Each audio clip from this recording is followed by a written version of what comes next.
Bem-vindos a mais um capítulo de Chama de Ferro, pessoal. Hoje a gente vai ler o capítulo 7, 8 e 9. E eu espero que esses sejam os últimos capítulos mornos da história. Talvez até o capítulo 10 ela vai começar a engrenar na história, como a gente percebeu no outro livro. Ela começa bem devagar, né, a narrativa, e depois é que ela vai subindo o tom da história. Então vamos ver se a partir daqui já vai começar a melhorar ou se só começa a melhorar depois do 10. Tem muita gente que fala que o segundo livro é o melhor de todos. E eu tô muito esperançosa para que as coisas comecem a acontecer logo. Então vamos lá, vamos começar. Todos os pedidos de exemplares dos arquivos de Basgate devem ser registrados e arquivados. Qualquer cadete que não fizer isso será reportado por negligência de dever, além de ser punido pela perda de qualquer texto que tenha fracassado em rastrear. O guia para se destacar na divisão dos escribas por Coronel Dexton. Capítulo 7. Nunca vi essa sala antes, fala Rydok, 5 dias depois, jogando-se no assento ao meu lado do anfiteatro em que teremos aula, que fica no terceiro andar e tem um formato de U. A sala está enchendo para recebermos a orientação. Nós somos agrupados nos setores e esquadrões que ocupamos dentro de nossas asas, o que nos deixou na segunda fileira do lado direito, encarando pelo chão rebaixado a primeira asa. O barulho do lado de fora se torna um zumbido cada vez mais constante, enquanto os civis chegam para o dia do alistamento amanhã. Mas dentro da divisão, o silêncio ainda impera. Nós passamos essa última semana nos preparando para a chegada dos alunos do primeiro ano, descobrindo quais seriam os nossos papéis no parapeito e bebendo até cair durante a noite. Isso deixa a caminhada matinal pelos corredores mais interessante, com certeza. Nunca fomos alunos do segundo ano antes, responde Rhiannon, sentando-se ao meu outro lado, o material escolar perfeitamente alinhado na carteira. É justo, assente Rydok. Consegui. Nadine desliza para o assento ao lado de Rydok, empurrando mechas rebeldes do cabelo roxo do rosto. A mão envolta em uma tala e ataduras. Como é que eu nunca estive nessa sala antes? Rhiannon só balança a cabeça. Nós nunca fomos alunos do segundo ano antes, eu informo a Nadine. Ah, é? Faz sentido. Ela pega as coisas da mochila e as joga no chão. Eu acho que ano passado nunca tivemos que andar até tão fundo nos corredores para chegar em nossas salas. O que aconteceu com sua mão? Pergunta Rhiannon. É meio vergonhoso. Ela ergue a tala para avaliarmos. Eu escorreguei e torci nos degraus ontem à noite. Não precisam se preocupar. Os médicos acham que Nolan talvez tenha um espaço na agenda amanhã antes do parapeito. Ele anda com a agenda bem cheia desde os jogos de guerra. Ele precisa de férias, diz Rhiannon, balançando a cabeça. Eu queria que a gente tivesse férias igual às outras divisões. Rydok tamborila a caneta na mesa. Nem que fosse uns 5 ou 6 dias, só para espairecer. Eu ainda estou tentando me recuperar dos últimos 6 dias que eu passei longe daqui. Eu falo, tentando fazer uma piada. E o rosto de Ri desmorona, e o resto do nosso esquadrão fica em silêncio. Merda, essa não era a coisa certa a ser dita, mas eu estou exausta. Não adianta tentar dormir quando eu não consigo parar de sonhar com o que aconteceu em Reason. Você sabe que se você quiser conversar sobre isso, eu tô aqui, né? O sorriso gentil de Ri me faz sentir como se eu fosse minúscula por não contar as coisas para ela. Se eu quero conversar, é claro. Se eu posso, não. Depois que o Coronel Itos deixou muito claro que eu não posso compartilhar histórias de guerra. Ele já está com mira no alvo. Mira no alvo, parece que ele está com mira de bala, né? Mas a mira é a irmã dela. Ele está com a mira, a irmã dela, porque está com letra maiúscula. Ele já está com a mira no alvo. Eu não preciso colocar a minha melhor amiga na mesma situação. Talvez Aiden esteja certo. Se eu não consigo mentir, talvez seja mais seguro eu me afastar dos meus amigos. Boa tarde, segundo-anistas, diz um cavaleiro alto, a voz ecoando enquanto ele anda a passos largos até o centro da sala e todos ficam em silêncio. Eu sou o capitão, e ele estremece, confiando a sua barba rala, que é um pouco mais escura do que a pele clara, um subtom dourado. Eu sou o professor Grady. E como podem notar, eu sou novo aqui esse ano e ainda estou me acostumando com toda essa coisa de ser um professor e de estar perto de um bando de crianças de 20 e poucos anos. Já faz um tempo que eu passei pela divisão. Ele se vira para os fundos da sala, a única parte sem cadeiras, E ele aponta o dedo para a escrivaninha de madeira pesada ali. Uma magia menor faz com que ela guinche ao ser arrastada pelo chão até o professor Grady. Ele estende a palma no ar. Com esse gesto, ela para, e o professor se vira na nossa direção e se inclina sobre a beira da escrivaninha. Bem melhor. Parabéns por terem sobrevivido ao primeiro ano. E ele vira a cabeça lentamente, o olhar se demorando sobre cada um de nós. Vocês são 89 nessa sala, pelos que os escribas me contaram. São a menor turma a andar pelos corredores desde os 6 primeiros. Eu olho para a fileira de assento vazio acima da primeira asa. Ano passado, nós sabíamos que tínhamos o menor número de dragões dispostos a nos unir, mas ver como somos poucos é preocupante.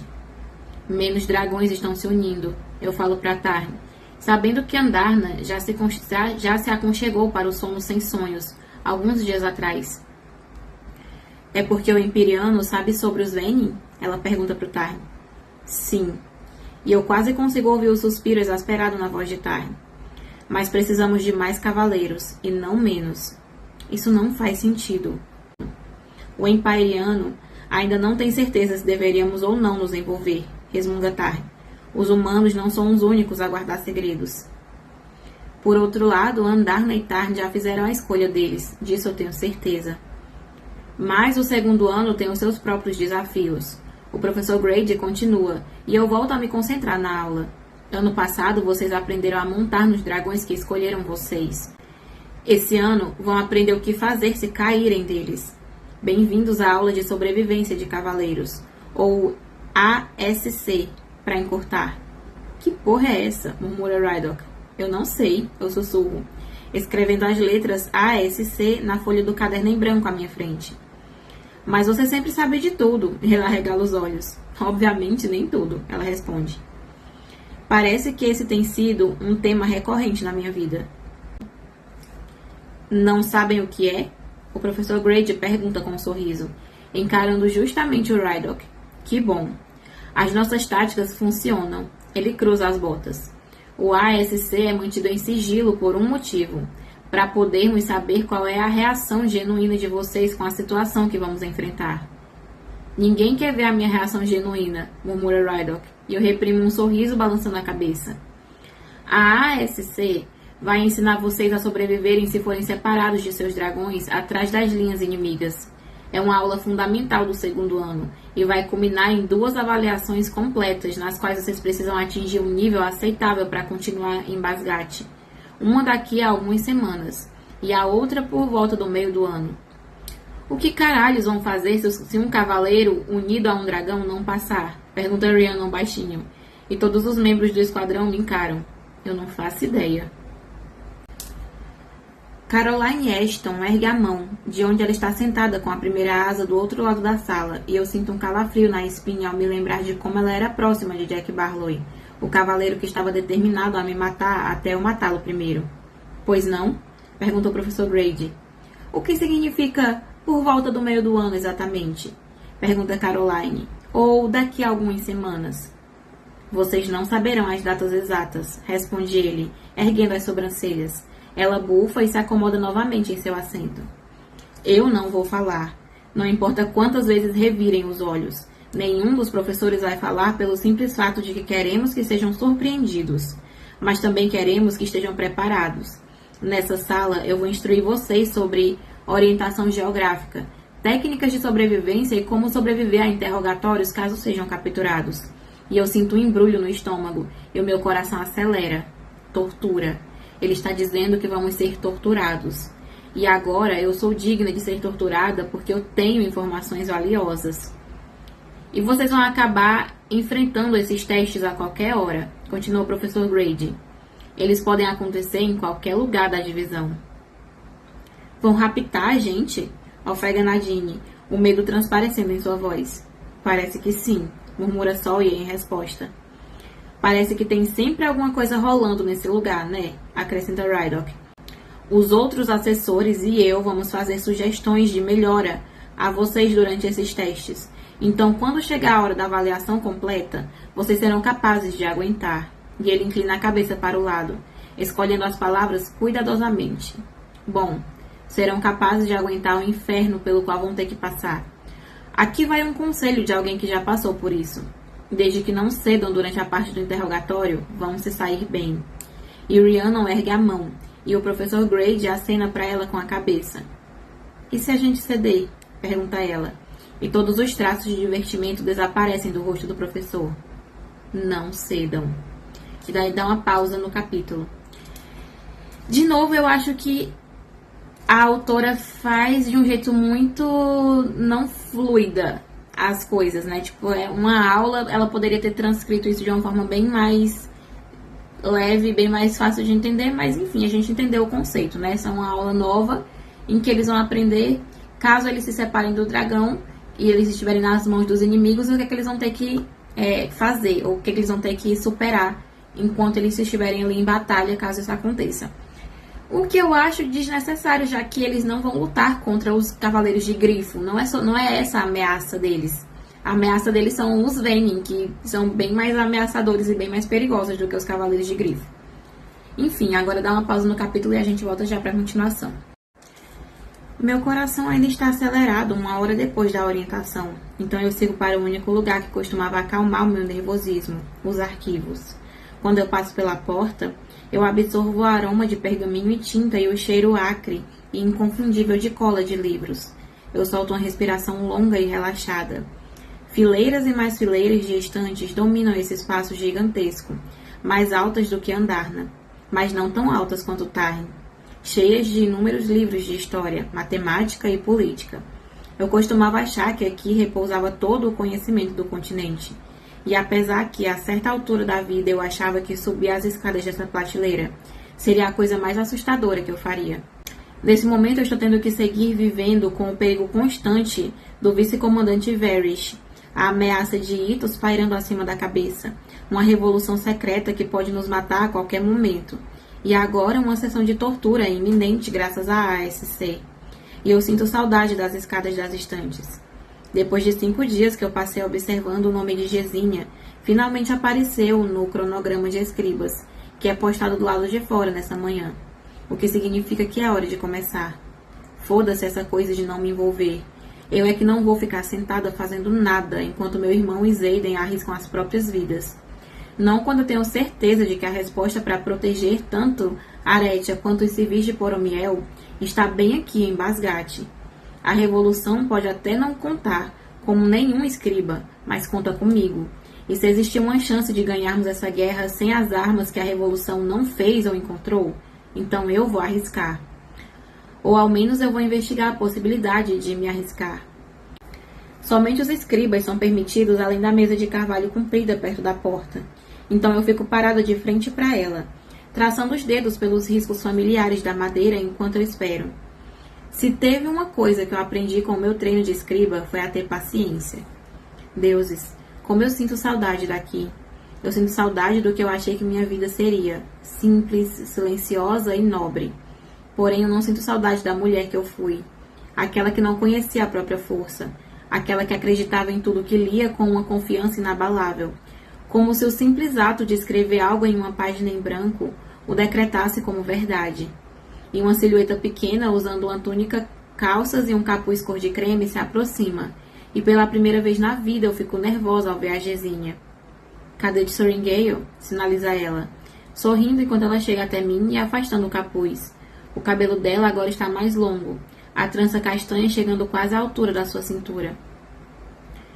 Cadete Neyward? Eu sinalizo de volta, sorrindo ao ver a minha amiga. Eu diria que estamos sozinhas, já que eu recebi esse cumprimento tão entusiasmado. Os escribas são desestimulados a demonstrar emoção. Afinal de contas, o trabalho deles não é interpretar, é apenas registrar. Estamos sim, sinaliza ela, então se inclina para olhar para mim. Quer dizer, tirando Nácia. Ele está dormindo, eu garanto. O que estava fazendo lá dentro?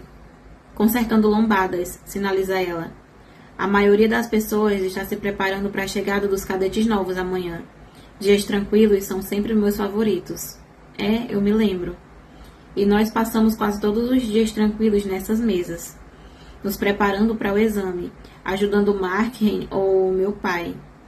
Eu ouvi dizer que... E o rosto dela fica triste. Eu sinto muito. Ele sempre me tratou muito bem. Obrigada. Ele faz muita falta. Ela tá falando do Liam, né?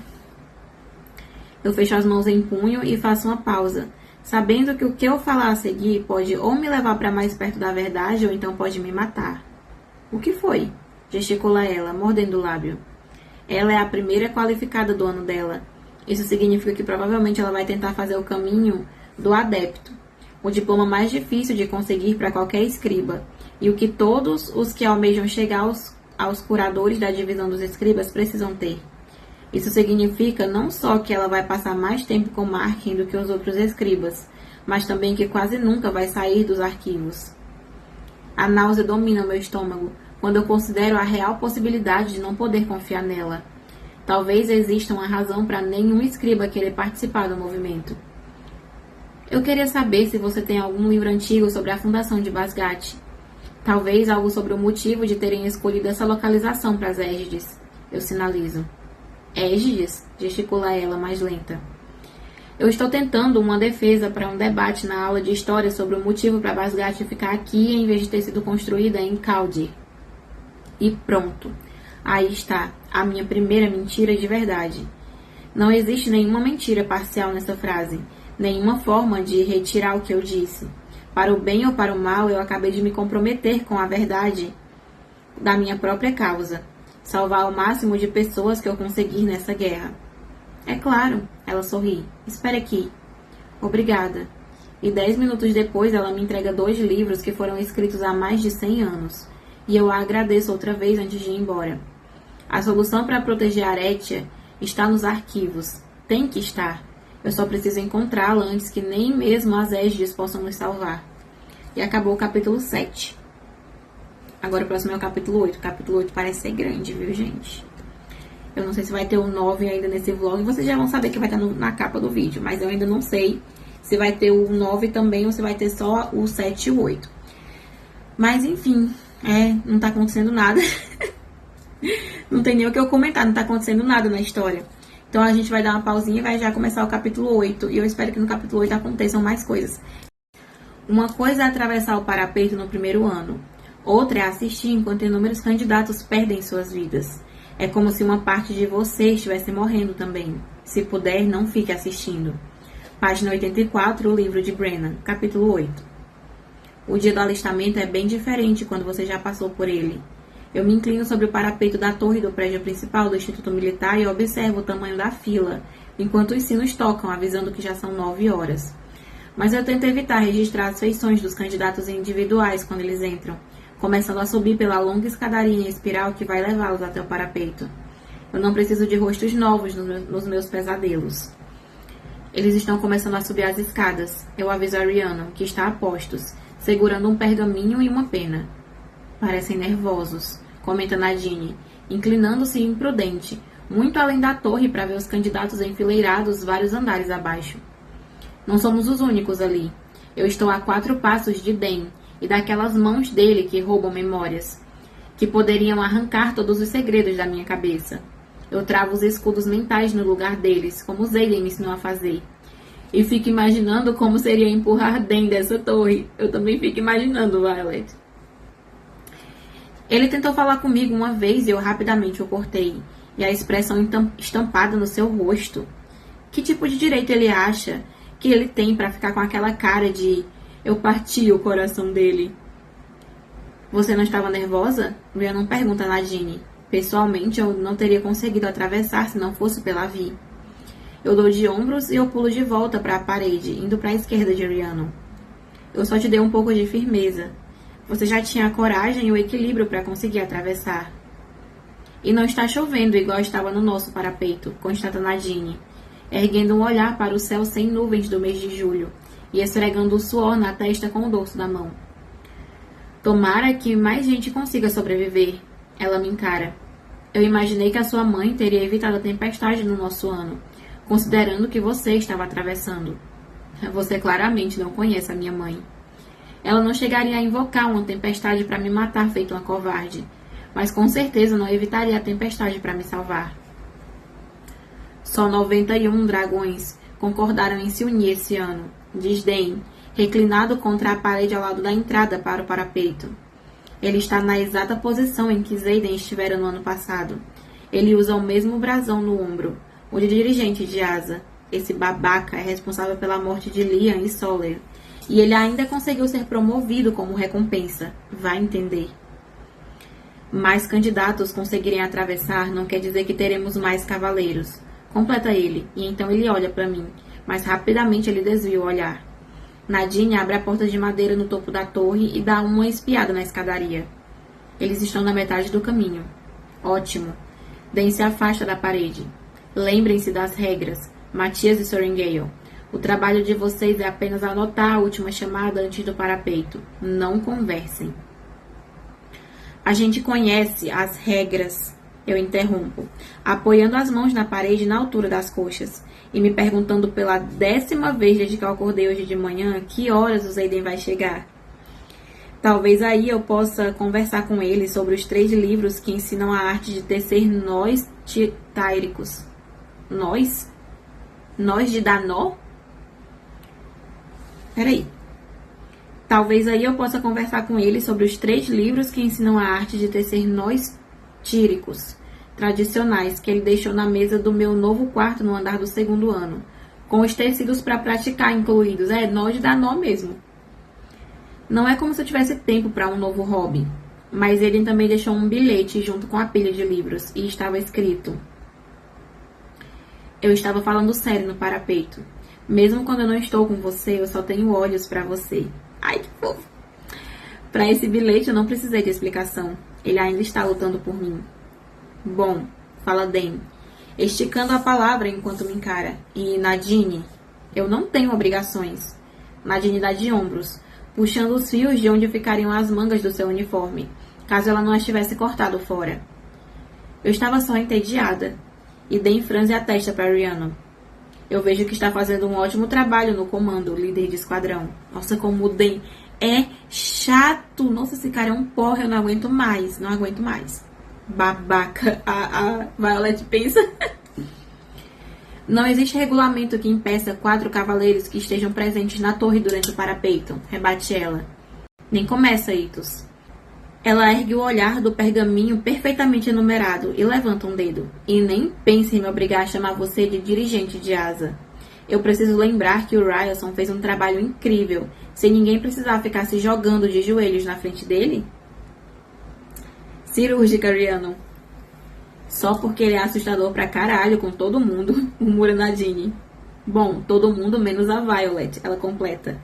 E eu tento esconder um sorriso, mas eu não consigo. E Dan fica tenso. Claramente sem palavras. Já que estamos só nós aqui, solta Rhiannon. O que acha do novo vice-comandante? Varys? Eu não sei nada a não ser o fato de que ele é durão e acha que a divisão ficou mais preguiçosa desde que ele se formou, responde Dan. E ele é amigo do meu pai. É claro que é, a Violet pensa. É, realmente.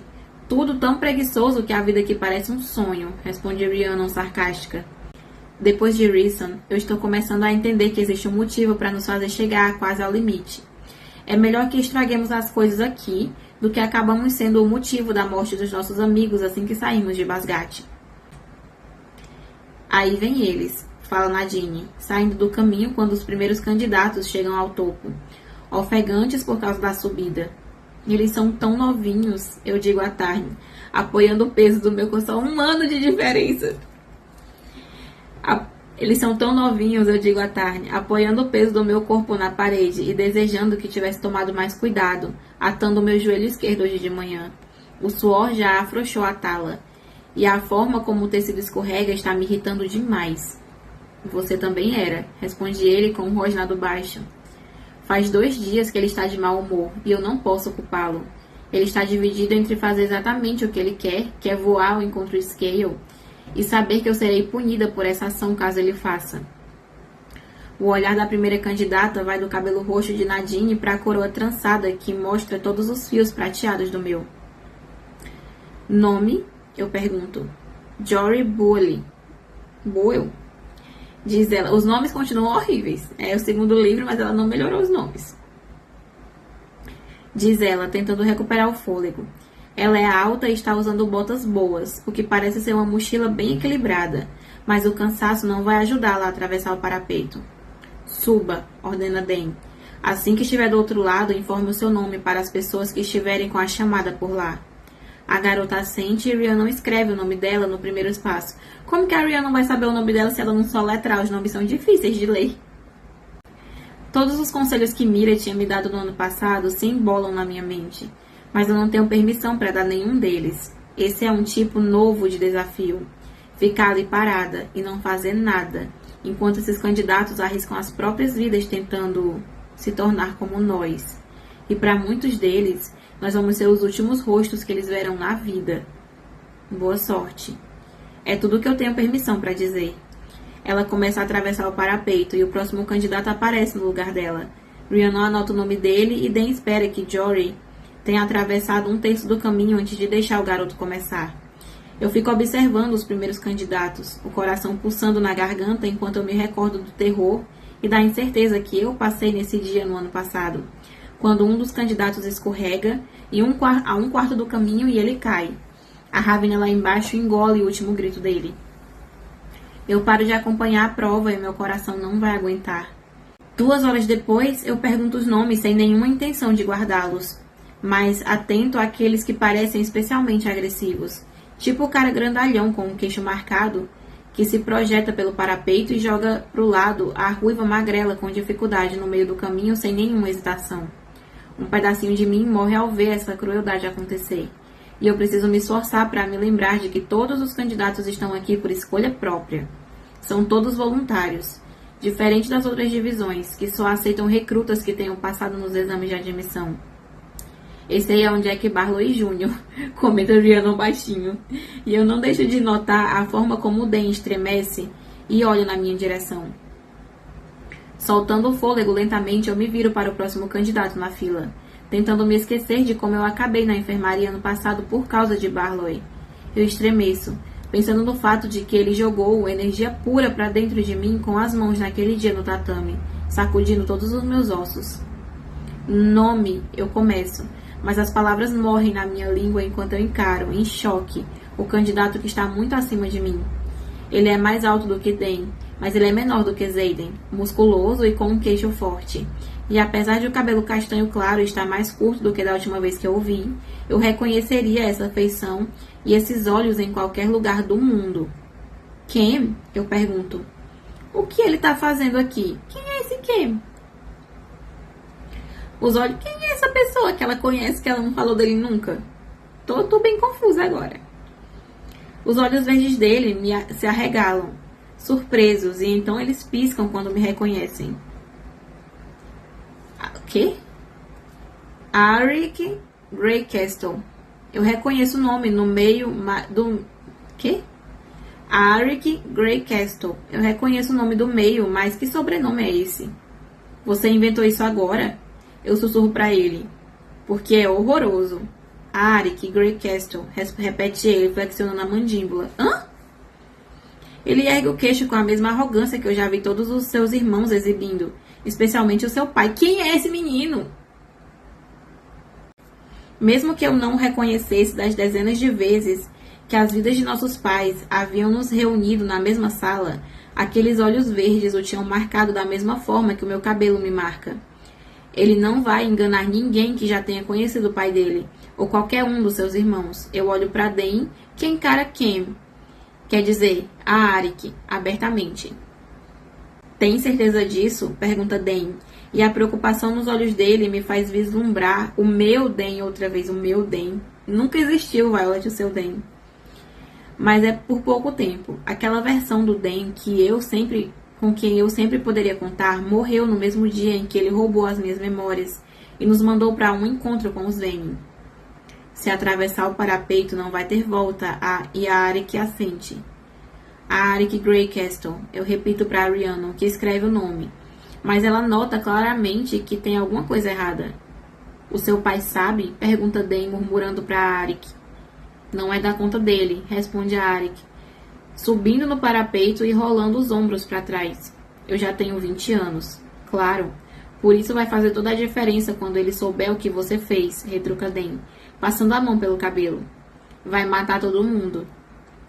Você vai contar? Pergunta Arik. Quem que é esse menino, gente? E Dan balança a cabeça e olha pra mim como se eu tivesse qualquer resposta. Mas ele é a porra do dirigente de asa. Ótimo. Então me faz um favor e ignora que eu existo, diz ele pra Dan. Mas ele não fala isso pra mim. Nós somos do 2º Esquadrão, setor fogo da 4ª asa, eu digo pra Arik. Talvez eu consiga convencer os outros a não mencionar nada se o reconhecerem. Dan abre a boca. Nem pense, eu digo, balançando a cabeça. E ele fecha a boca. A Arik ajeita a mochila e começa a atravessar o parapeito. E eu não consigo me obrigar a assistir. Quem era esse? Pergunta Rhiannon. Oficialmente, ele é a Arik Greycastle, eu informo. E ela ergue umas sobrancelhas. E o peso da culpa se acomoda no meu estômago. Eu já guardei segredos demais dela. Mas isso é uma coisa que eu posso contar. Alguém que ela merece saber, já que eu acabei de direcioná-lo para o nosso esquadrão. Só entre a gente aqui, eu sussurro. E ela continua me olhando. A sobrancelha arqueada. Ele é o 3º filho do rei Tauri. Ele é um príncipe.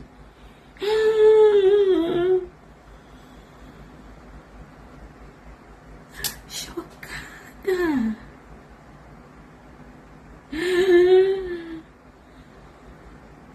Ah, merda, ela fala. Ela olha por cima do ombro para o parapeito. Nem fale. E eu garanto que o pai dele não sabe o que ele está fazendo. Não depois de como ele reagiu quando o irmão mais velho de Arik morreu durante a ceifa 3 anos atrás. Vai ser um ano tão fácil, comenta Rhiannon sarcástica. Então ela chama a próxima pessoa do parapeito. Nome? Sloane Mary. Ai, a irmã do Liam. Eu viro a cabeça na direção dela e o meu coração bate na garganta. Eu vejo o mesmo cabelo loiro, apesar de estar na altura dos ombros, solto e enroscado na brisa, os mesmos olhos azuis, a cor límpida do céu, a mesma relíquia de rebelião subindo pelo braço. É a irmã mais nova de Liam. E Rhiannon a encara. Dan parece que acabou de ver um fantasma. Ai. Tem um I no final, diz Sloane. Andando na direção da escada. Ela foi a única que soletrou o nome dela. É Sloane, porque os nomes são horríveis de escrever e ninguém pergunta como é que escreve. Andando na direção das escadas e enfiando o cabelo atrás da orelha, nervosa. Se ela começar a prova desse jeito, o cabelo vai ricochetear na sua cara no próximo sopro do vento, impedi-la temporariamente de ter uma visão no parapeito, e eu não posso deixar isso acontecer. Eu prometi a Liam que eu cuidaria dela. Espera aí. Eu salto de perto da parede e pego a faixa de couro pequena que eu deixo no bolso do uniforme, entregando para ela. Primeiro prende esse cabelo. Se fizer uma trança é melhor. E Sloane se sobressalta. Vi, começa Dan, e eu lanço um olhar feio para ele por cima do ombro. Ele é o motivo de Liam não estar aqui para proteger a Sloane. E a raiva percorre as minhas veias, aquecendo a minha pele. Não ouse falar mais nada, ou eu vou explodir essa torre com você junto, Itos. O poder estala nas minhas mãos sem ser invocado e irrompe acima, marcando o céu no horizonte. Ops! Ele se senta, murmurando algo sobre perder todas as lutas de hoje. Sloane pega a faixa lentamente e então trança os cabelos, de forma simples e rápida, passando-os para deixar tudo bem preso no final, mas me encarando o tempo todo de cima, porque ela é 8 centímetros mais alta. Estica os braços para se equilibrar, eu digo, sentindo as náuseas ao pensar no risco que ela vai correr agora. Não deixe o vento atrapalhar os seus passos. Foram as palavras de Mira, mas agora são as minhas. Mantenha os olhos nas pedras da sua frente e não olhe para baixo.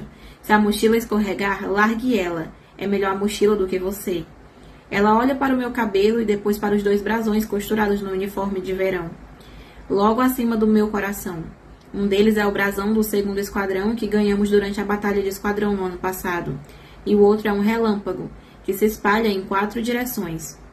Você é Violet Sorrengail. E eu faço que sim.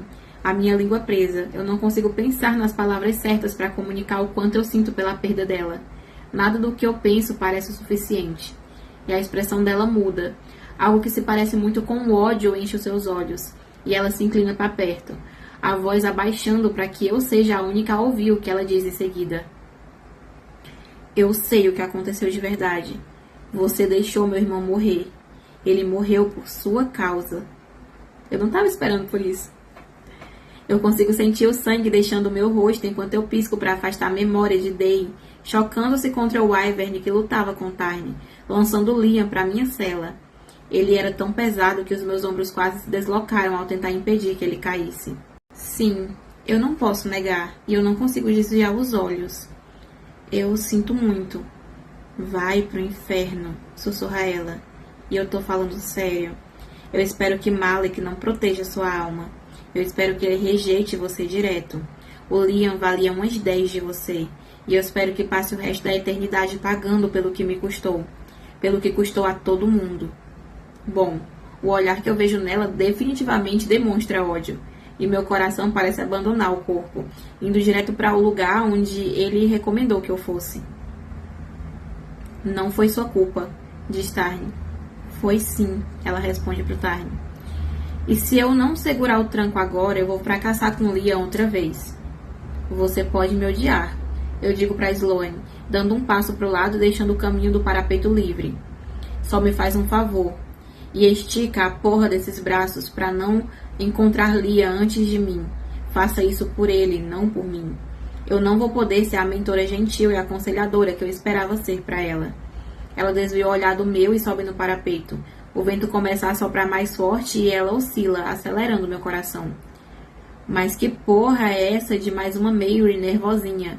Pergunta Rhiannon. E eu balanço a cabeça. Eu só não consigo. Por fim, aquela garota teimosa abre os braços e começa a andar. Eu não desvio o olhar. Eu fico assistindo a cada passo que ela dá como se o meu futuro dependesse do dela. Eu perco o fôlego quando ela tropeça na metade do caminho. E não consigo respirar direito até vê-la chegar do outro lado. Ela conseguiu. Eu sussurro para o alto, direcionando o meu comentário para Liam. E então, por fim, eu chamo o próximo nome. E dá uma pausa no capítulo. 71 candidatos caem do parapeito, de acordo com as listas de chamada. 71?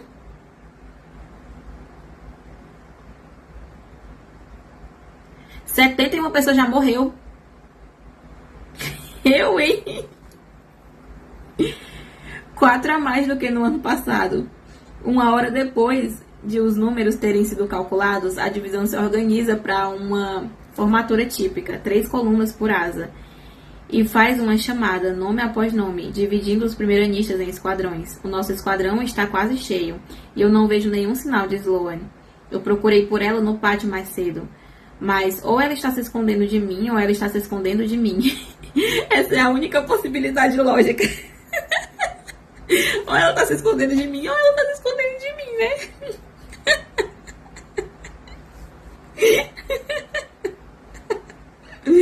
Ai, meu Deus. Eu esperei que a Sloane fosse ser boazinha, mas não, parece que ela vai tornar a vida da Violet muito difícil. Nadine, Rydok e eu, ainda mais o príncipe, né? Tem um príncipe e tem a irmã do Liam.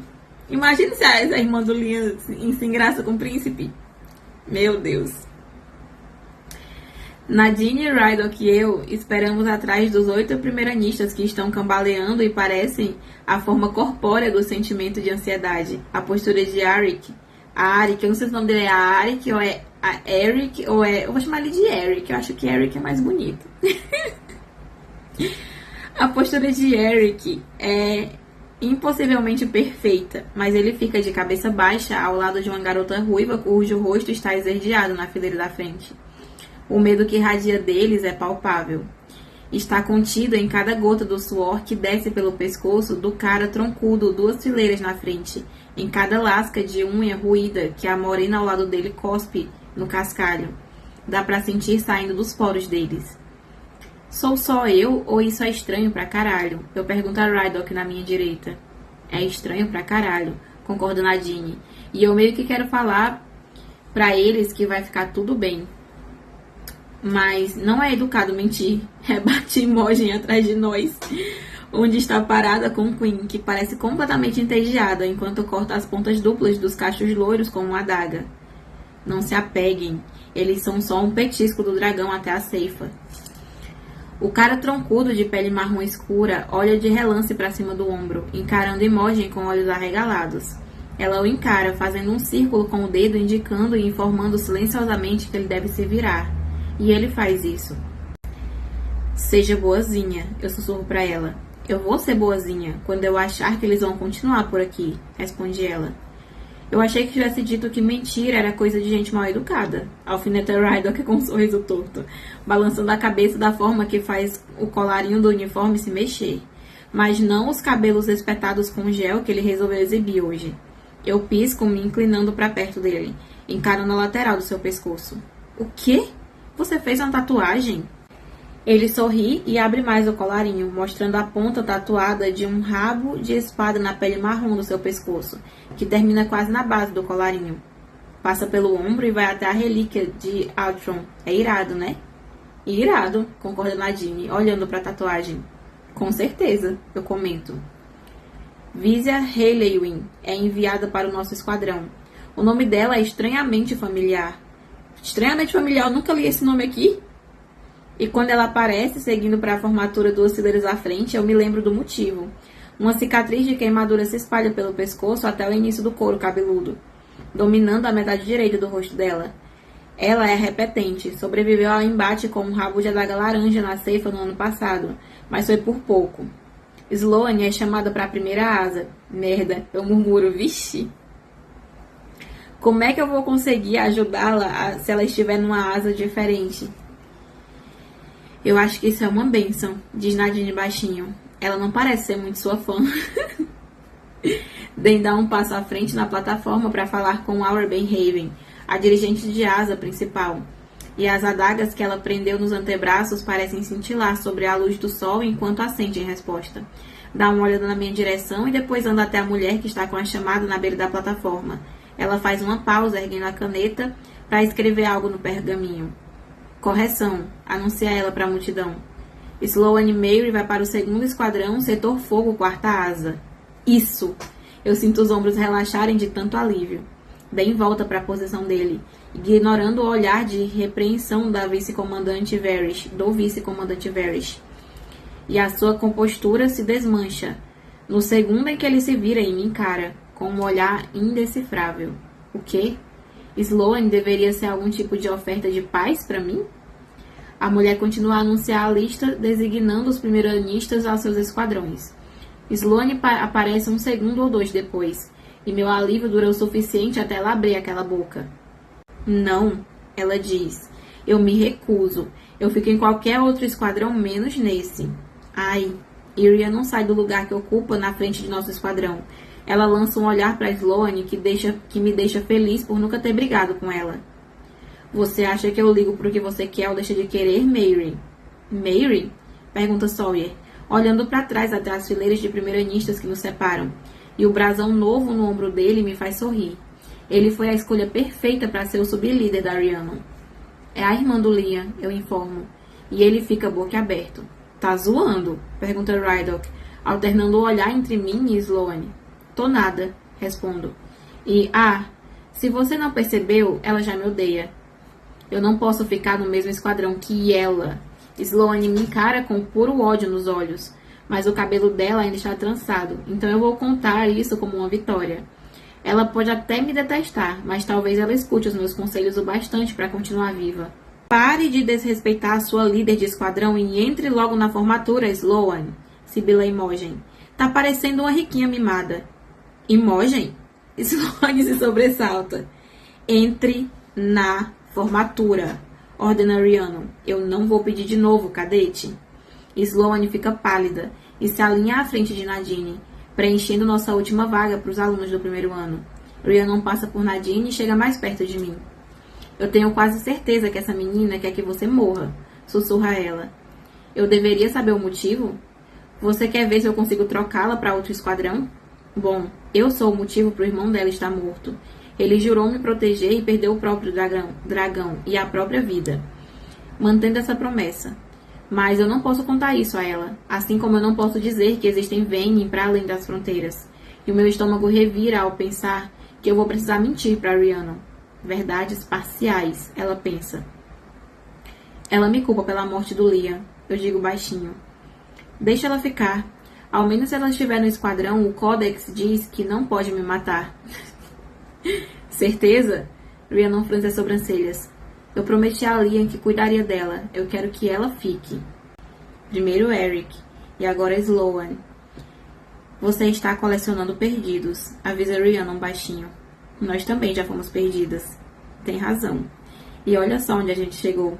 Ficamos vivas e tal. E um sorriso leve curvou os lábios dela antes de caminhar de volta para sua posição na formatura. O sol do meio-dia assola o pátio, e eu percebo o quanto estamos longe da plataforma, onde os dirigentes de asa aguardam com o comandante Penchek. Tufos de cabelo dele se mexem com a brisa enquanto ele examina a formatura com um olhar castanho arregalado, avaliando tudo. Esse é o auge do corpo discente desse ano. Vamos começar a morrer praticamente de imediato. Mas eu não. Eu já brinquei demais com Malek no último ano, e eu mandei se fuder em todas elas. Talvez Sloane esteja certa e ele simplesmente não me queira. Você tá agitada. Eu sinto a preocupação no tom de Tarn. Eu tô bem. É assim que a gente deve estar sempre, né? Bem.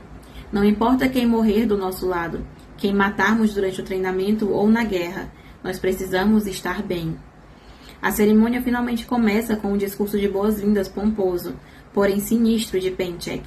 E depois do nosso vice-comandante, em seguida, Aura faz um discurso surpreendentemente motivacional sobre a honra de defender o nosso povo antes de Den tomar a dianteira, claramente tentando imitar o Zayden.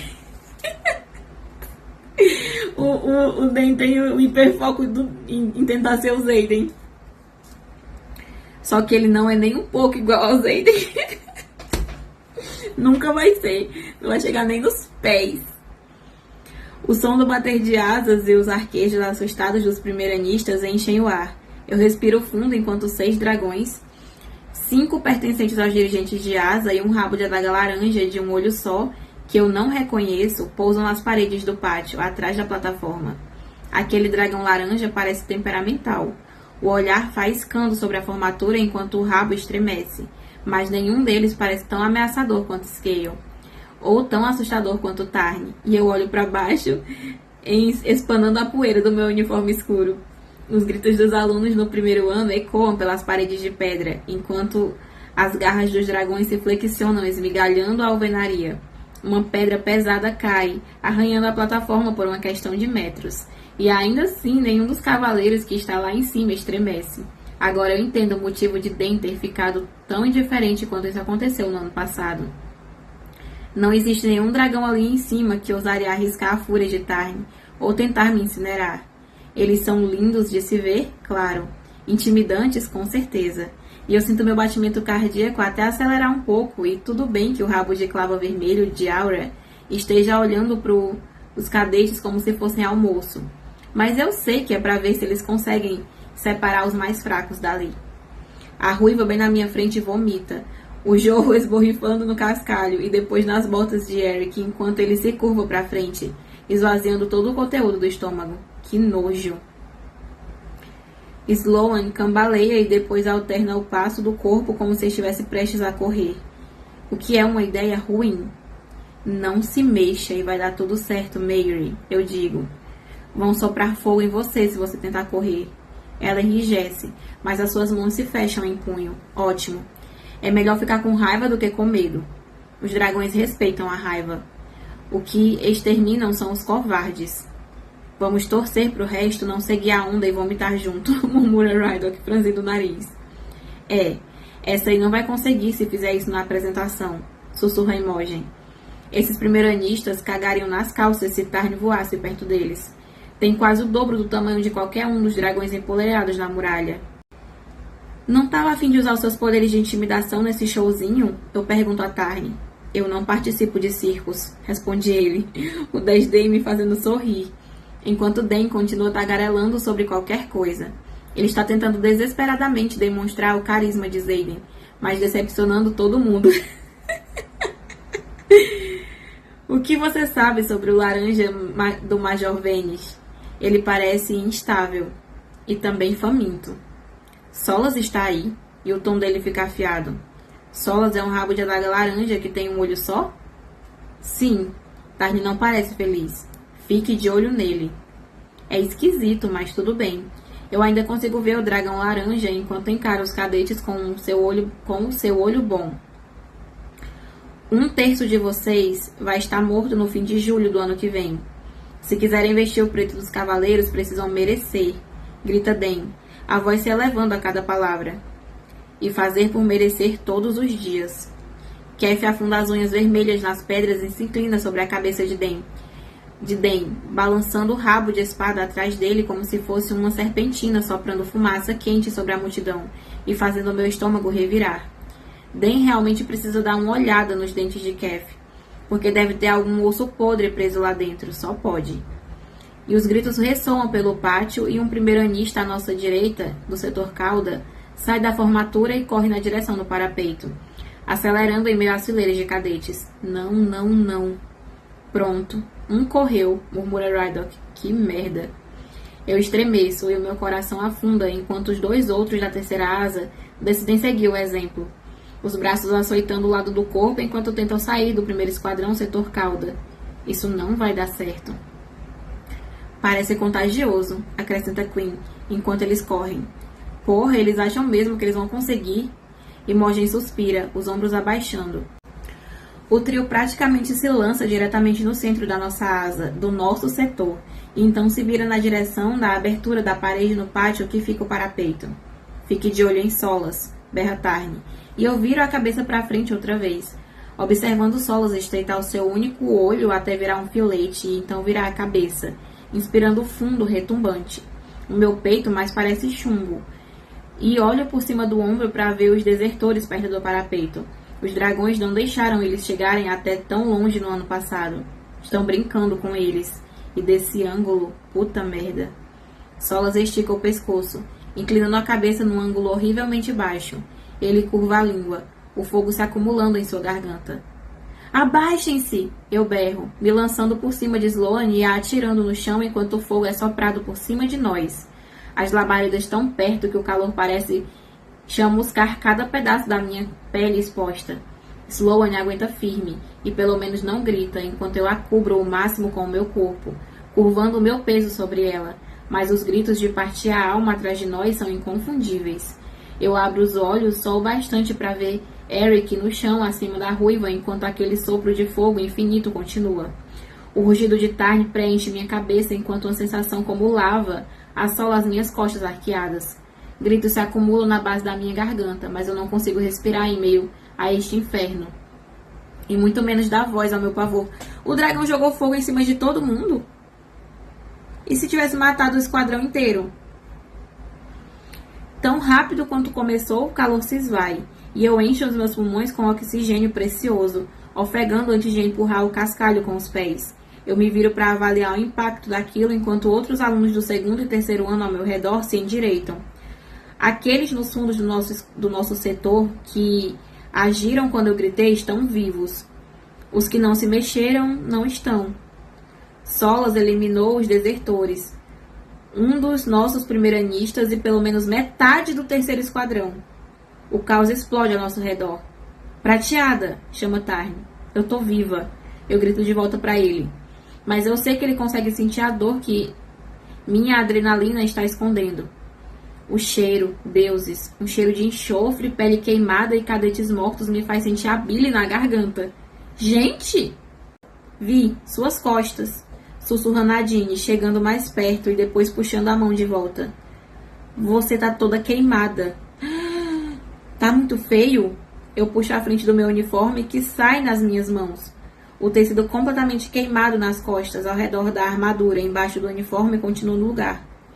Rydok passa a mão pelas pontas chamuscadas e lisas do cabelo, e eu olho de volta, verificando quem ainda sobreviveu. Queen e Imogen estão seguras atrás de nós, já saindo apressadas para ajudar o 3º esquadrão. Sol e Rhiannon, Rydok, Nadine, todos trocamos olhares rápidos, que fazem a mesma pergunta, e dão a mesma resposta. Nós estamos intactos. Eu solto um longo suspiro, a minha cabeça atordoada de alívio. Não queimou a sua armadura, diz Nadine. Que bom. Graças aos deuses pela armadura de escamas de dragão. Você se machucou? Eu pergunto a Sloan, enquanto ela cambaleia, encarando chocada o massacre do 3º esquadrão. E Eric ajuda a ruiva a se levantar. Sloan, você se machucou? Não. Ela sacode a cabeça, mas percebo que o corpo inteiro dela treme. Voltem para a formatura. A voz de Penchek se amplia sobre a desordem. Cavaleiros, não se amedrontem com fogo. O caralho que não. Quem não se amedrontaria está morto. Realmente, quem não se amedrontou, quem não ficou com medo e não se abaixou, morreu. Gente, eles mataram gente do segundo e do terceiro ano do nada. Os coitados sofreram tanto para no dia do parapeito dos outros eles morrer. Não faz sentido. Os olhos arregalados de Den encontram os meus. Ou ele está tão surpreso quanto eu com o que aconteceu, ou ele é um ótimo ator. Todos os dirigentes de asa devem ser, porque todos parecem igualmente chocados. Ao olhar para ver o que restou do terceiro esquadrão, eu vejo que Imogen está encarando um amontoado de cinzas. Como se sentisse que eu a estava encarando, ela arrasta lentamente o olhar entorpecido de volta para mim. Agora, ordena Penchek. Ela cambaleia para frente e eu a pego no ar, segurando seu cotovelo. Imogen? Ciara, sussurra ela. Ciara morreu. A gravidade, lógica ou sei lá o que me mantém no lugar muda de repente. Isso não pode ter sido intencional, certo? Imogen? Não fale mais nada, avisa ela, olhando em volta. Nós voltamos para nossas posições na formatura enquanto o Major Varish segue para o palco da plataforma, parecendo completamente inabalado pelo fato de que o dragão dele acabou de eliminar pessoas que não romperam a formação, algumas até com elos. Não são só os alunos do primeiro ano que precisam fazer por merecer o seu uniforme de Basgate, berra ele. E eu poderia jurar que ele está falando diretamente comigo. As asas são tão fortes quanto o seu cavaleiro mais fraco. A raiva sobrecarrega os meus sentidos, uma fúria quente e que inegavelmente não me pertence. Uma menina de cabelos azuis, 2 fileiras na minha frente, tenta fugir. Correndo no nosso esquadrão. Vai correr mais um! Gente, fica parado, pelo amor de Deus. Uma menina de cabelos azuis, 2 fileiras na minha frente, tenta fugir. Correndo no nosso esquadrão, e meu coração para de bater quando o Solas se inclina para frente outra vez. Apesar de Kef já ter fechado a mandíbula em aviso à direita, a boca do dragão laranja se abre. Ah, deuses! Eu considero correr até a menina e jogá-la no chão, quando um par de asas tão familiar quanto o som do meu próprio coração ressoa atrás de mim. É o Tarn ou então é a Scale. Pode ser que o Zayden chegou bem na hora. Ele tá para chegar, né? Meu próprio coração ressoa atrás de mim, e a raiva que consome todas as minhas respirações, passando por cima de todas as minhas emoções, transforma-se em algo mortal. É ira. Tarn pousa na muralha. Foi o Tarn. Tarn pousa na muralha atrás de nós, as asas se abrindo tanto que uma delas quase toca a parede do dormitório enquanto ele se acomoda na fileira mais alta de pedras ao lado do parapeito. Alunos do primeiro ano gritam, correndo por suas vidas. Tarn! Eu grito, me sentindo aliviada, mas não adianta tentar fazê-lo me escutar, enquanto ele sente a fúria que o domina agora. A minha atenção vai de um lado para o outro, entre ele e os dragões atrás da plataforma. Os dragões dos dirigentes de asa recuam, incluindo Kef, mas Solas continua firme, a língua se curvando enquanto o peito de Tarn expande. Você não tem o direito de queimar o que é meu. As palavras dele consomem todos os caminhos na minha mente enquanto Tarn solta um rugido na direção de Solas, que quase causa um terremoto. Arrasou, Tarn! Todo mundo leva as mãos aos ouvidos, incluindo eu. O meu corpo inteiro vibrando com o som do ar quente soprando na minha nuca. O Tarn já tá fora de si, né? Porque ele tá longe da Scale. E o outro ainda tentou queimar a Violet. Aí ele ficou doido. Os dragões dos dirigentes de asa dão um passo para o lado, quando seu rugido termina para longe do rabo de adaga laranja. Mas Solas continua firme, o único olho se estreitando até virar uma fenda dourada. Puta que pariu, sussurra Nadine. Resume bem tudo o que rolou. E Tarn estica o pescoço para frente, muito acima do nosso esquadrão. Então ele fecha os dentes em alto e bom som, na direção de Solas. É uma ameaça clara. O meu coração bate tão rápido que praticamente emite um zumbido. Solas solta um rosnado baixo e chiado, e então ele vira a cabeça em um movimento de serpente. As garras se abrem e se fecham na muralha, e eu prendo a respiração até ele se lançar aos céus, as asas batendo rápido enquanto ele se retira.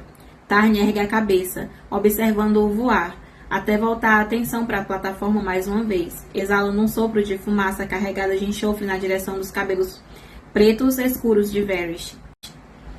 Eu acho que ele entendeu o recado, eu informo a Tarn. Se Solas chegar perto de você outra vez, ele sabe que eu vou devorar o humano dele por inteiro e deixá-lo se dissolvendo dentro do meu estômago enquanto o coração dele ainda bate. Depois eu vou arrancar o olho que tão generosamente eu permiti que continuasse com ele antes disso. Que descritivo, ela responde. Eu não vou nem mencionar a pergunta que eu quero fazer sobre o histórico daqueles dois, enquanto as ondas de raiva parecem retumbar, de Tarn como uma tempestade. O aviso deve ter sido efetivo, por enquanto. Ela fala.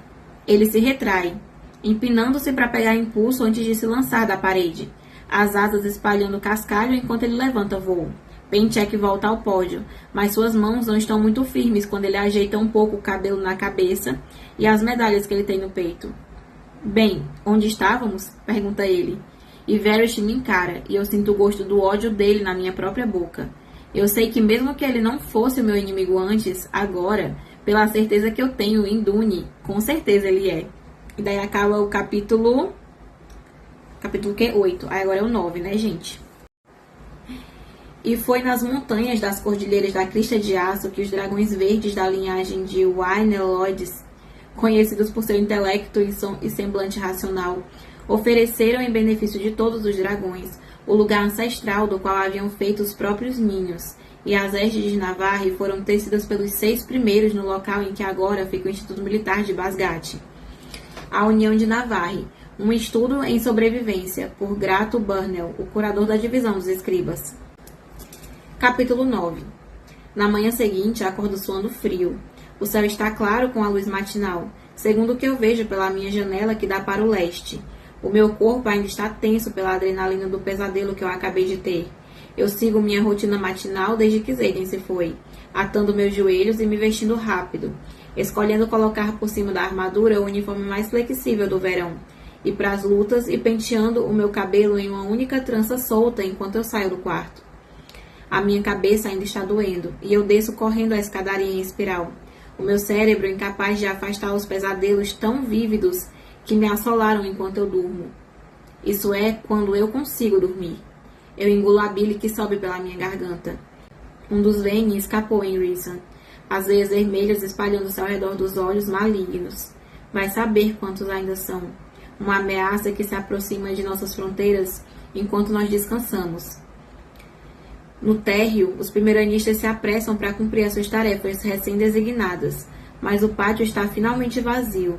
O ar úmido é espesso, embora mais brando do que ontem, graças à tempestade que apareceu. Eu seguro o calcanhar da minha bota contra a parte de trás da coxa, alongando os músculos. Apesar de passar uma quantidade absurda de pomada de Winifred nas costas, a pele ainda está sensível da queimadura de ontem, mas é 1000 vezes melhor do que estava à noite.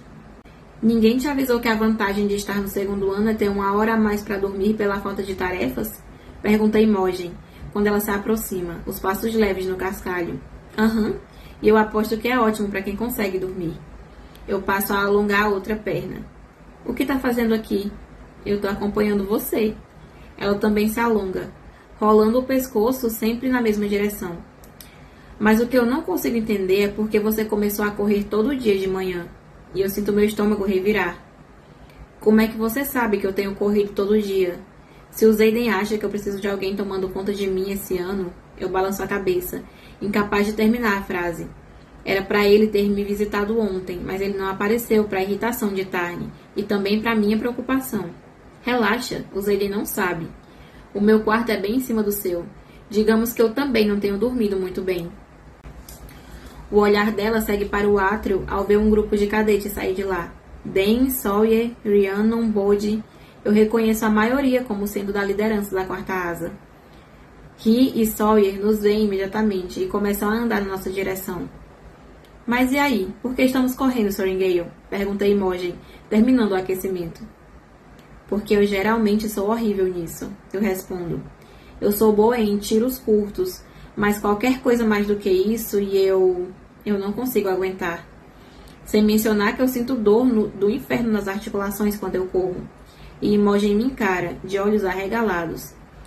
Bode está mais longe e começa a vir na nossa direção. O andar dele é tão parecido com o de Zayden que eu olho mais uma vez só para ter certeza de que eu não entendi errado. O que vocês estão fazendo acordadas? Pergunta Rhiannon, enfiando um caderno embaixo do braço quando ela e Sawyer chegam mais perto. Eu poderia perguntar o mesmo. Eu forço um sorriso. Mas eu vou chutar que foi por causa de uma reunião de liderança. Isso. Ela franze as sobrancelhas, preocupada, examinando meu rosto. Tá tudo bem com você? É claro. A reunião foi boa? É uma tentativa patética de ter uma conversa normal, considerando que as cenas de Reason continuam repassando na minha cabeça desde que eu acordei do pesadelo. Foi tranquila, responde Sawyer. Mudaram Bode e Duran de setor cauda para o setor fogo. Tivemos que reestruturar algumas coisas, considerando que a maior parte do terceiro esquadrão morreu queimada ontem, acrescenta Rhiannon. É, faz sentido. Vixe. Vai ficar o primo do Zayden ali e a Violet já acha eles muito parecidos. Se ela começar a ter contato com ele, será que ela vai se engraçar pra ele também, já que o Zayden não tá lá? O Zayden não tá sempre por ali. O Bode é bonito, aparentemente. Se ele for tão interessante quanto o Zayden, cuidado, o Zayden pode ter um fura-olho aí, te esperando. É, faz sentido. Eu olho por cima do ombro dela e vejo que eu tenho 5 segundos antes de Bode nos alcançar. Se ele souber que eu estou com problemas, sem dúvidas ele vai contar pra Zayden. E eu não preciso mesmo ter essa conversa, então eu vou indo. Pra onde? Pergunta Rhiannon. Eu vou correr. Eu respondo falando a verdade. Ela afasta a cabeça, franzindo ainda mais o senho. Você nunca corre. Então está mais do que na hora de começar. Eu falo em uma tentativa de fazer uma piada. Ela alterna o olhar entre mim e Imogen. Você vai correr com a Imogen? Isso, responde Imogen. A gente corre agora, é o que parece. E Bode chega a tempo de ouvir isso e levanta as sobrancelhas. Juntas? O olhar de Rhiannon continua indo de uma para outra. Eu não estou entendendo nada. Se não consegue mentir, se afaste, ela pensa. Ué, não tem nada para entender. A gente só vai correr. E o meu sorriso é tão apertado que eu sinto que o meu rosto inteiro vai quebrar. Só com o esforço que eu faço para mantê-lo ali. Bode estreita os olhos. Mas e se não voltarem pro café? Insiste em Rhiannon. Ah, a gente vai sim, promete Imogen. Isso se a gente sair agora. E ela olha para Bode. Deixa comigo. Deixa elas irem, responde Bode. Mas, começa Rhiannon, o olhar encontrando o meu como se conseguisse olhar através de mim. Imogen me treina desde o ano passado, mas Ri sabe que não somos amigas. Mas elas são meio que amigas sim. Eu não acho que a Imogen não seja amiga dela, eu gosto da Imogen. Deixa elas irem, repete ele. E dessa vez não é uma sugestão, é uma ordem do líder do setor.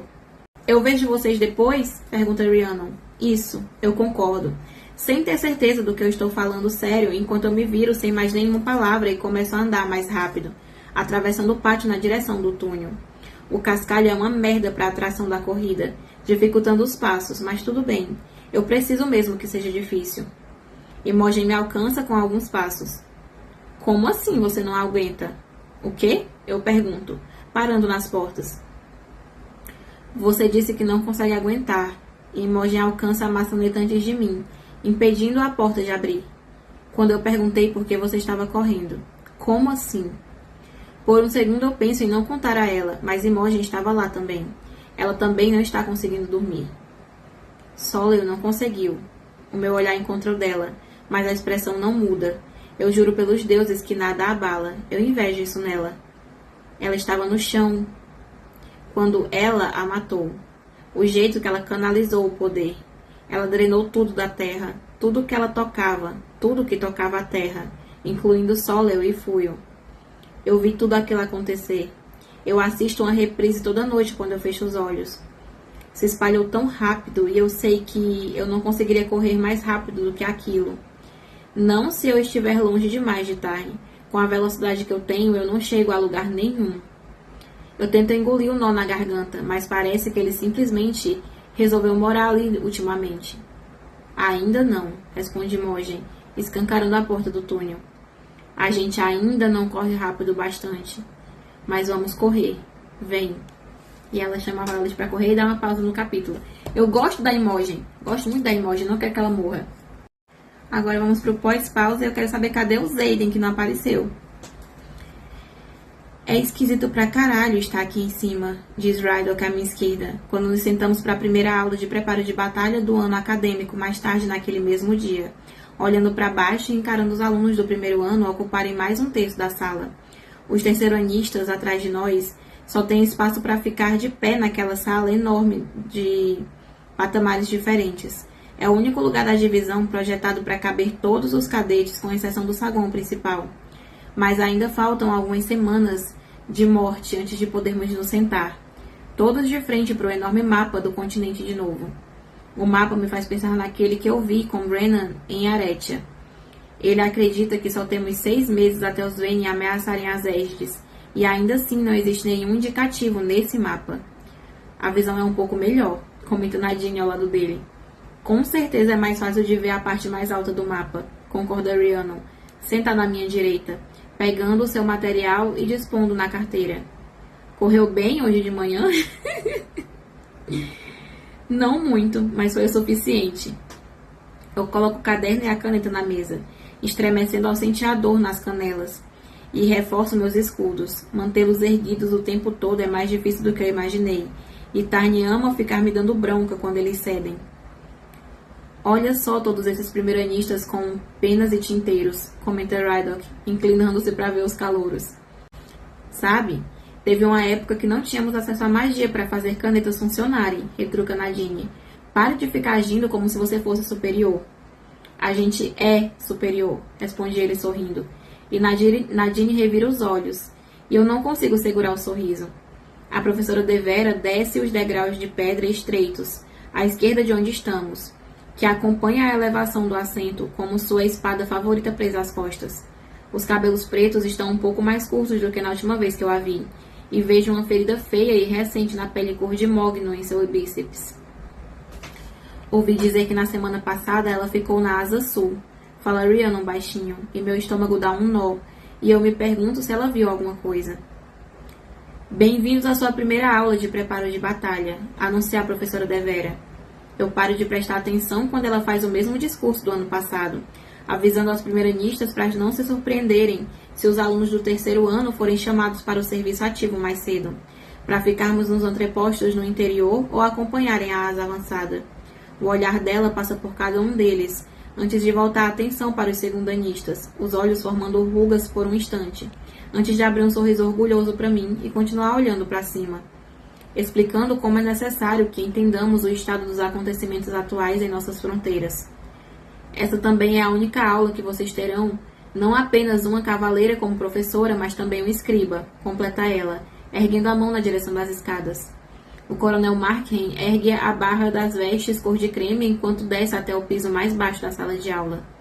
Eu sinto os meus músculos enrijecerem e resisto ao impulso de lançar uma adaga na direção daquelas costas traidoras. Ele sabe de tudo. Ele tem que saber. Foi ele que escreveu a porra do livro didático sobre a história de Navarre com que todos os cavaleiros aprendem. E até o ano passado eu era a aluna mais exemplar dele. E que ele escolhera pessoalmente para sucedê-lo na divisão dos escribas. Vocês devem respeito ao coronel Markheim, assim como devem a qualquer outro professor, diz a professora Devera. Ele é a maior autoridade que temos em Basgate quando se trata não só da história pregressa, mas também dos acontecimentos atuais. Talvez alguns de vocês não saibam disso, mas a informação do fronte é recebida primeiro por Basgate, para depois ser enviada ao rei em Caldir. Então sempre vão ficar sabendo de tudo primeiro.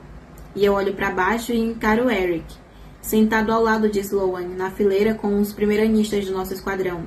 E para o bem dele, ele não estremece nem se remexe no assento ao mencionar do rei. Se Markheim der uma boa olhada, vai saber quem ele é. Mas com aquele cabelo, se mantiver a cabeça baixa, ele ainda tem chance de se misturar com os outros. Ao menos até o pai dele anunciar aos 4 ventos que ele desapareceu na cama banhada de ouro que tem na cidade de Caldir. Primeiro tópico da discussão, fala Markheim, quando ele chega ao piso mais baixo da sala, as sobrancelhas prateadas unidas. Nas últimas semanas, não houve apenas um ataque na fronteira, mas 2, feitos por revoadas de grifos. Um murmúrio ecoa pela sala. O primeiro aconteceu perto da vila de Cipene, arremata a professora Devera, erguendo a mão e usando uma magia menor para mover um dos marcadores de bandeirolas na lateral do mapa até a fronteira que compartilhamos com Breivik, uma província de Poromiel, bem alto nas montanhas Esben. A 1 hora de voo de Monte Serra. O único som audível na sala é o de canetas e penas nos pergaminhos enquanto fazemos anotações. Tudo o que podemos dizer sobre o assunto é o seguinte, diz Markin, cruzando as mãos atrás das costas. A revoada atacou às 2 da manhã, quando poucos aldeões estavam acordados. Não foi retaliação a um ataque anterior, e considerando que Cipene é um dos poucos vilarejos que ficam além das Esdes, a asa leste não detectou violência por algumas horas. Eu abaixo os ombros, mas continuo escrevendo, parando apenas para olhar o mapa. Aquele vilarejo fica a uma altitude de quase 2.500 metros, que é desagradável para grifos. O que estavam procurando? Talvez eu devesse ter passado a noite anterior lendo sobre o que tem naquelas montanhas, em vez de ramificações políticas de 600 anos antes do estabelecimento do Instituto Militar. Aqui, e não em Calde, a capital oeste. A revoada foi afugentada por 3 dragões que patrulhavam no entreposto local, mas quando chegaram, a maior parte dos danos já havia sido feita. Tivemos suprimentos roubados e casas incendiadas. O último cavaleiro de grifo foi encontrado em uma das cavernas nos arredores perto do vilarejo, mas nem ele nem o grifo puderam relatar o motivo do ataque, já que foram queimados assim que encontrados. É bem difícil para os prisioneiros falarem sobre os Venin, contra quem lutam, se já estão mortos. É isso que eles merecem, murmura Rydok, balançando a cabeça. Atacando civis dessa forma, onde já se viu? Mas será que eles estavam mesmo? Markin não mencionou nenhuma baixa civil, apenas destruições. Eu olho por cima do ombro e encaro Imogen ao lado de Bode e Queen. Com os braços cruzados, ela olha de volta, espremendo a boca antes de se concentrar novamente em Markin. Merda, eu queria estar lá em cima com eles, perguntando o que acham disso. Ou até mesmo com Eia, que está com o resto do seu esquadrão do 3º ano no canto. Nós podemos não ser próximas, mas ao menos ela conhece a verdade. Mais do que tudo, eu quero falar com Xaden. Eu quero as respostas que ele não está disposto a me dar. Quanto ao segundo ataque, continua a professora Devera, mexendo em outra bandeirola, dessa vez na direção do sul, e o meu café da manhã se revira do estômago quando ela finca o marcador. O entreposto de Atebaine foi atacado 3 dias atrás, e eu ofego, e a caneta cai da minha mão, batendo na carteira e ressoando alto na sala silenciosa. Tudo bem com você? Sussurra Rhiannon. Você tem algo para compartilhar conosco, cadete Serengale? Pergunta Markin, inclinando a cabeça e me encarando com aquela expressão inescrutável de que parece gostar tanto. Porém, eu vejo o desafio que eu costumava avistar quando ele tentava me fazer pensar em respostas corretas ali, presente como um simples levantar de sobrancelhas. Eu sei que ele sabe muito bem o que está acontecendo para além das nossas fronteiras, mas será que o coronel Itos informou a ele que eu também sei? Não, senhor, eu respondo, pegando a caneta do chão antes que ela role para longe da carteira. Eu só fiquei surpresa, que eu me lembre do que eu aprendi durante a preparação que eu tive para entrar para a divisão dos escribas. Os entrepostos raramente sofrem ataques diretos. E o que mais? Ele se reclina sobre a escrivaninha no centro da sala, tamborilando um dedo contra o nariz largo. E Monte Serra também sofreu um ataque direto no último ano. Então eu fico me perguntando se essa seria uma tática que está sendo mais usada ultimamente pelo inimigo. Um pensamento interessante. Isso é algo que temos considerado entre os escribas, e o sorriso dele não é nada amigável quando ele se afasta da mesa, unindo as mãos mais uma vez e assentindo para mim. Normalmente, começamos perguntando aos alunos do 1º ano, interrompe a professora Devera lançando um olhar ao coronel Markin. Para terminar de dar os detalhes sobre o ataque de Atebaine, ele ocorreu pouco antes da meia-noite, enquanto 9 entre os 12 dragões postados ainda estavam fazendo patrulha. O total de inimigos era de 2 dúzias, pelo que sabemos, e foram derrotados por 3 dragões com a ajuda da infantaria. 2 cavaleiros de grifos conseguiram chegar ao nível mais baixo do entreposto, antes de serem interceptados e mortos. Levante os escudos, rosna Tarn, e eu volto a erguê-los. Eu nem notei que eu tinha escorregado, ela responde para o Tarn. Deveriam funcionar como roupas a essa altura, censura ele, parecendo mais resmungão do que o habitual. Quê? Você certamente sentiria uma brisa se estivesse esquecido de vesti-las. Recado entendido. Não era lá que vocês estavam? Pergunta Rhiannon. Em Athebyne? E eu assinto, torcendo para que nenhum daqueles paladinos tivesse sido um dos que haviam lutado ao nosso lado em Rissam. Os alunos do primeiro ano começam a falar, quando chega a hora das perguntas. Qual foi a formação dos grifos para o ataque em Athebyne? Em V, é uma formação típica. Os dois ataques estavam conectados? Não há nenhum motivo para que nos leve a considerar isso. As perguntas continuam eternamente, e nenhuma chega nem perto da questão, o que me faz olhar para os cadetes abaixo com uma dose saudável de ceticismo. Eles não estão pensando da forma crítica que deveriam pensar, mas até aí talvez os outros anos também sentissem o mesmo sobre a nossa turma no ano passado. E por fim deverá abrir espaço para os outros anos.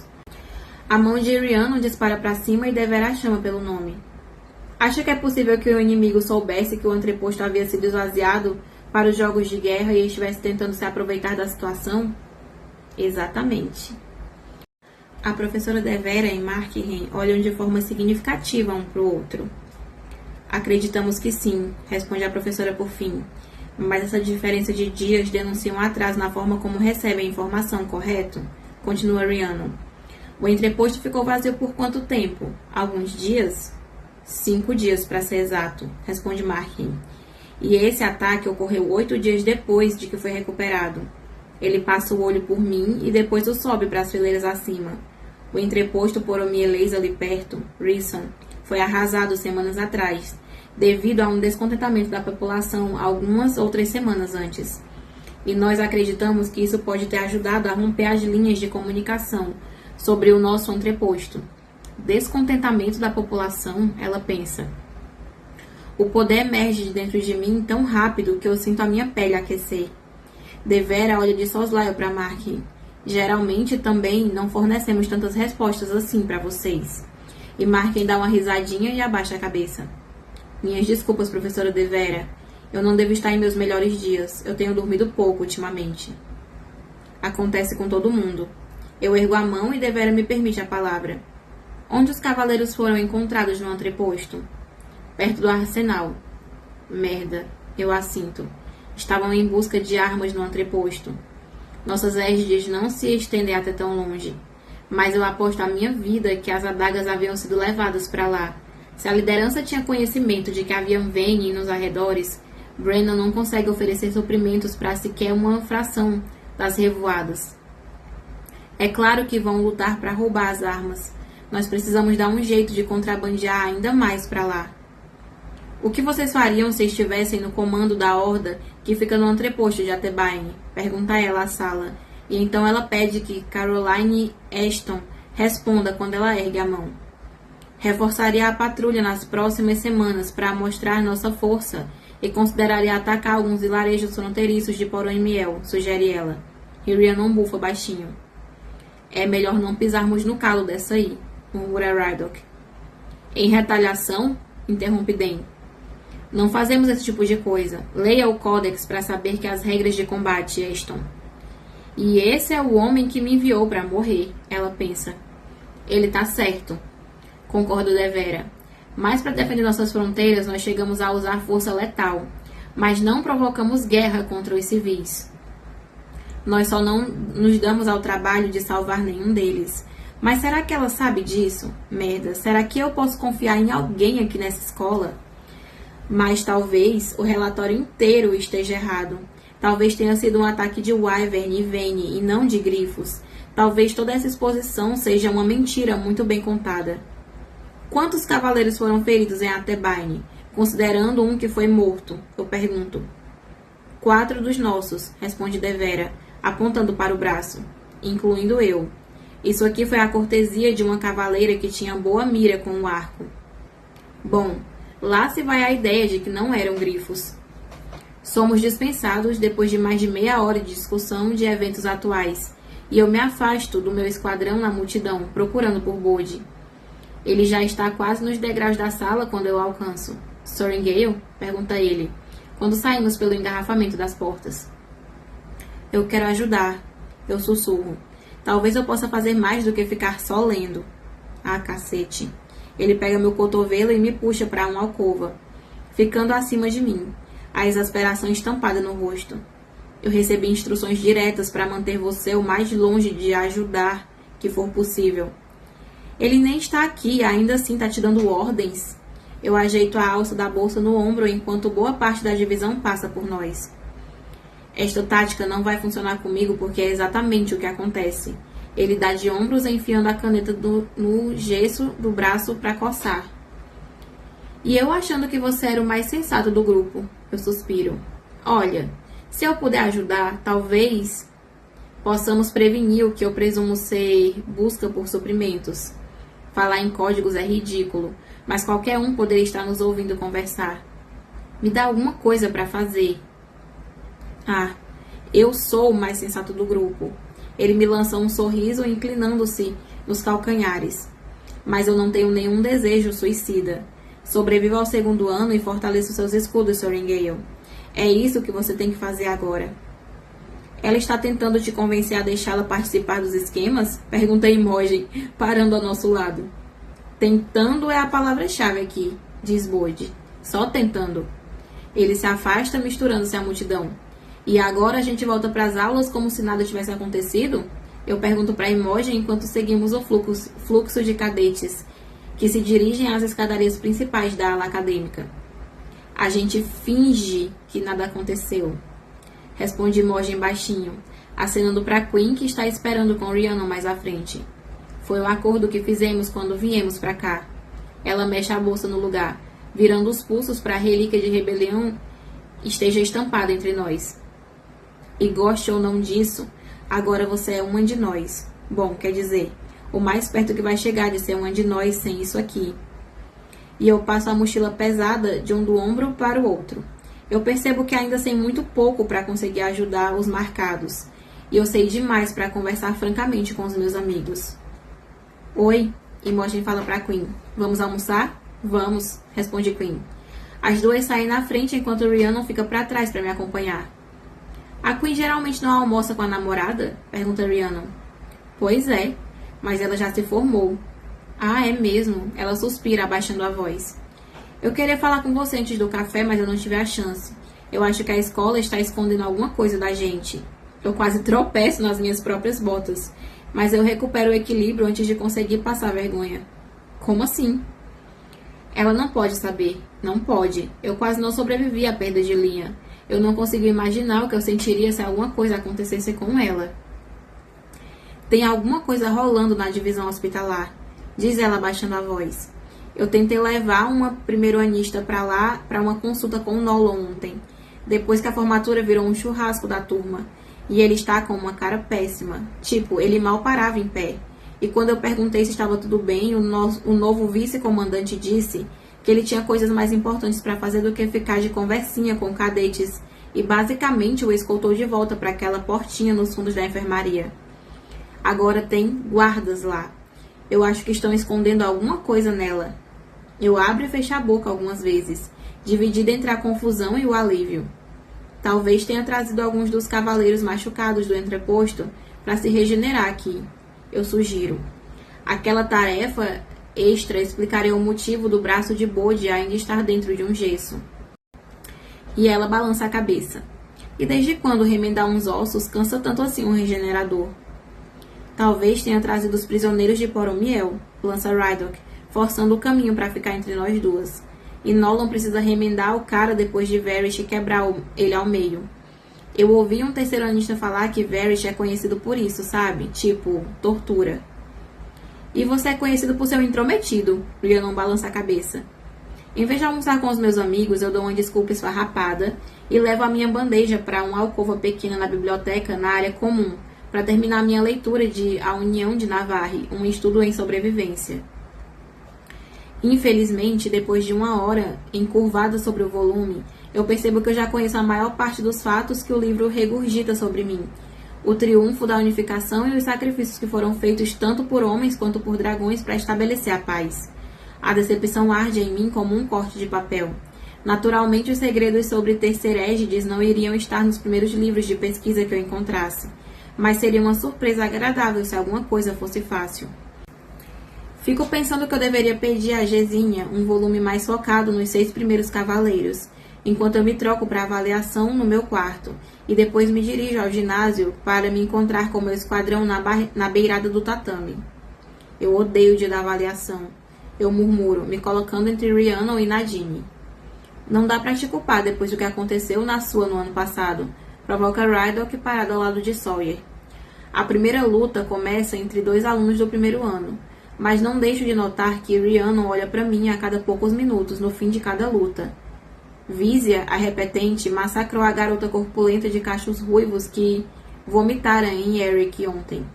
E Rhiannon está praticamente franzindo o senho pra mim.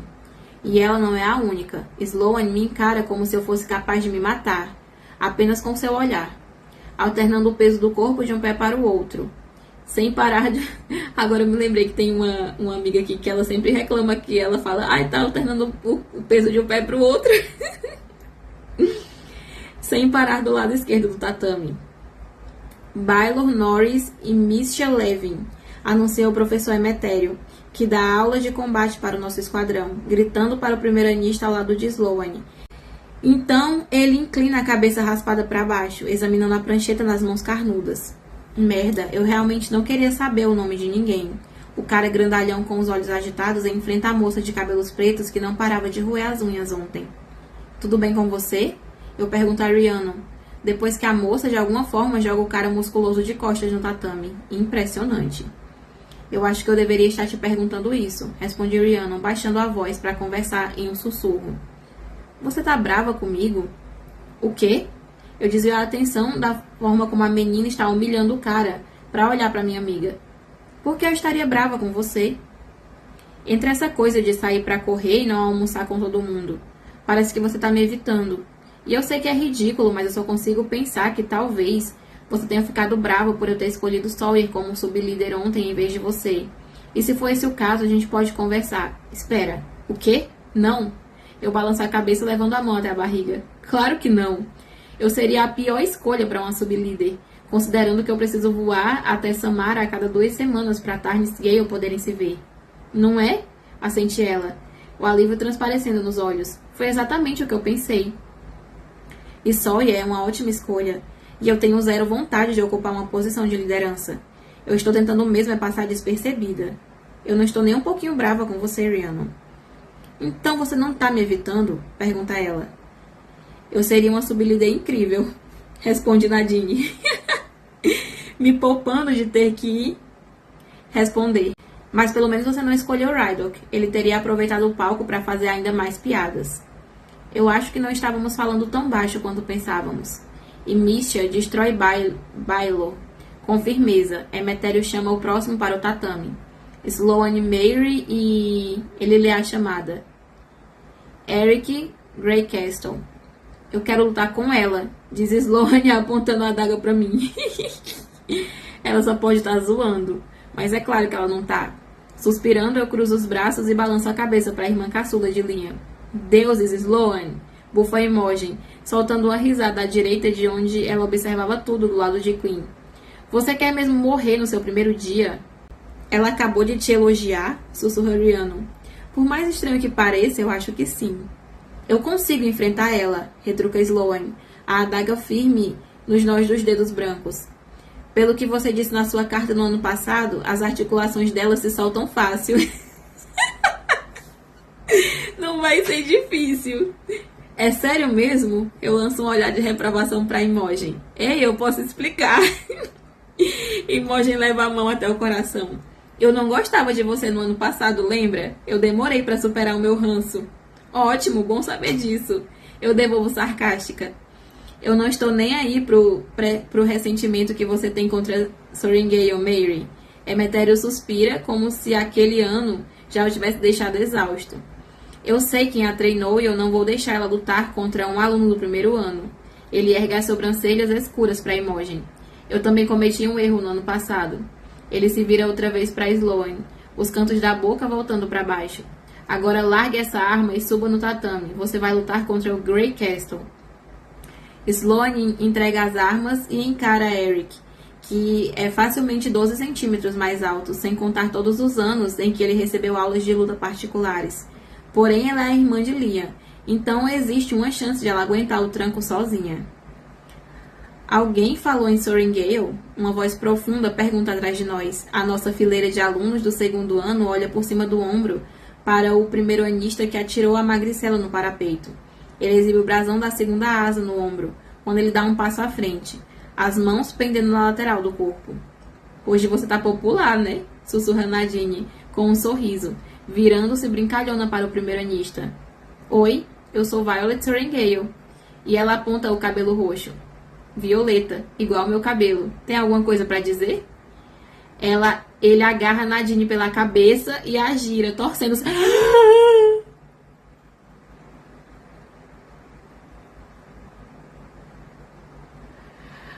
A Nadine fez uma piada. Que a Nadine tá de cabelo roxo, né? Ela falou assim pro cara: Oi, eu sou a Violet Sorengale. E ela aponta pro cabelo roxo. Violeta, igual meu cabelo. Tem alguma coisa pra dizer pra... E ele agarra a Nadine pela cabeça e a gira, torcendo o seu pescoço. Ele matou ela. A Nadine morreu. Como assim? Eu começo a gostar do pessoal, o pessoal morre. Não, gente. Acabou o capítulo. Foi um vlog longuíssimo e as coisas só começaram a acontecer nesse último capítulo. Nossa, o vlog me deixou cansada. Teve hora que eu tava lendo e eu ficava assim: não tá acontecendo nada, não tá acontecendo nada. Não acontece quase nada. Quase nada. Essas interações que eles têm na escola são assim, sabe? Não importa quase nada. Quando acontece uma coisa, tipo assim, no finalzinho do capítulo, que nem o dragão lá do Varys queimando todo mundo, e no primeiro capítulo que a gente leu, né, a Sloane e o príncipe chegando no parapeito, que foi assim o auge do primeiro capítulo que a gente leu hoje.